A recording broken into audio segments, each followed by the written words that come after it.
Сәлеметсіңдер ме, балалар? Бірінші сынып ана тілі. 9-шы сабақ. Сабақтың тақырыбы дауысты және дауыссыз дыбыстар. Олай болса, назар аударамыз. Бірінші жаттығу. Өлеңді мәнерлеп оқы, жаттап ал.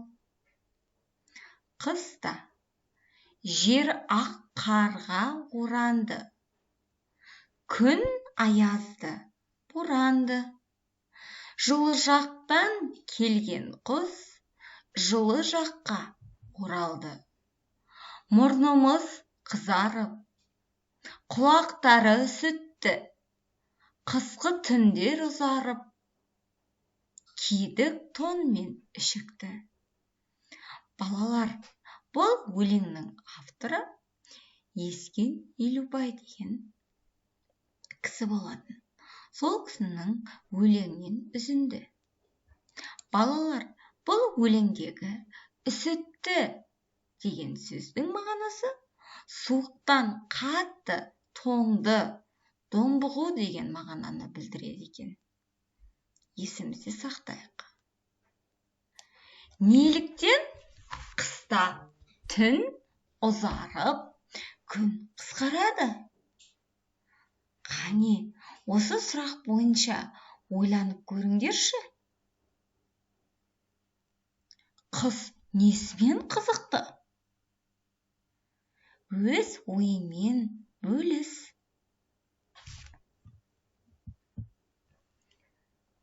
Екінші жаттығу. Өлеңді көшіріп жаз. Далада қар борайды, ақ мамыққа орайды. Мұз болады, қатады, жып-жылтыр боп жатады. Балалар, бұл жаттығуда қарамен берілген сөздердегі дауысты, дауыссыз дыбыстарды анықтаймыз. Яғни, бұл өлеңде қарамен жазылып тұрған бірінші сөз қар. Сөздерде дауысты және дауыссыз дыбыстарды атап көрейікші. Қ дауыссыз, А дауысты, Р дауыссыз. Яғни, бұл сөзде бір дауысты дыбыс, екі дауыссыз дыбыстан құралады екен. Сөзді буынға бөліп көрейік. Қар. Неше буын? Бір буын. Себебі бұл буында бір ғана дауысты дыбыс бар. Келесі сөз. Мұз. М дауыссыз дыбыс. О дауысты дыбыс. З дауыссыз дыбыс. Яғни, буынға бөліп көрейікші. Мұз.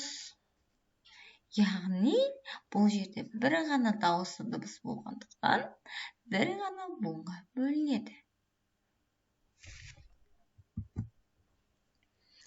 Балалар, екінші жаттығу. Суреттер бойынша мәтін құра. Тірек сөздер. Яғни, тірек сөздер деген сөз, сендер құрайтын мәтіннің ішінде мал, қора, суару, жем беру, қар күреу деген сияқты сөздер кездесу керек. Олай болса, қане мәтін құрап көрейік. Балалар, бұл қай мезгіл суреттелген жалпы? Назардар көріңдерші. Қыс мезгілі, иә? Малдар қайда тұрады? Қорада тұрады.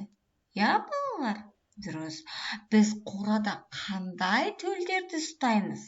Яғни, қорада біз үй жануарларын ұстайды екенбіз. Біз үй жануарларына қандай қамқорлық көрсетеміз?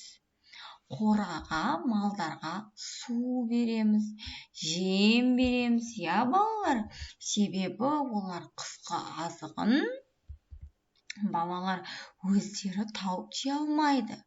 Себебі жердің бетінде не болады? Қар болады. Күн жер қатты болады. Шөптердің барлығы үстін қар басқан суық болады, иә балалар? Сондықтан біз үй жануарларына өзіміз қорек береміз, қолдан қоректендіреміз. Үй жануарлары дегеніміз адамдардың көмегімен, яғни оларға біз қамқорлық жасау арқылы қоректенеді. Яғни үй жануарларына не жатады? Әрине, 4 түлік мал жатады, иә? 4 түлікті еске түсірейікші. 4 түлік: қой, жылқы, сиыр, түйе. Жарайсыңдар. Ары қарай өздерің жайғап көріңдер. Балалар, енді сендер тапсырманы түсінді деген ойдамын. Тірек сөздерді пайдаланып, яғни тірек сөздер дегеніміз сендер құраған мәтінде осы сөздерді қолдану арқылы мәтін құрауларың керек. Балалар, осымен бүгінгі сабағымыз аяқталды.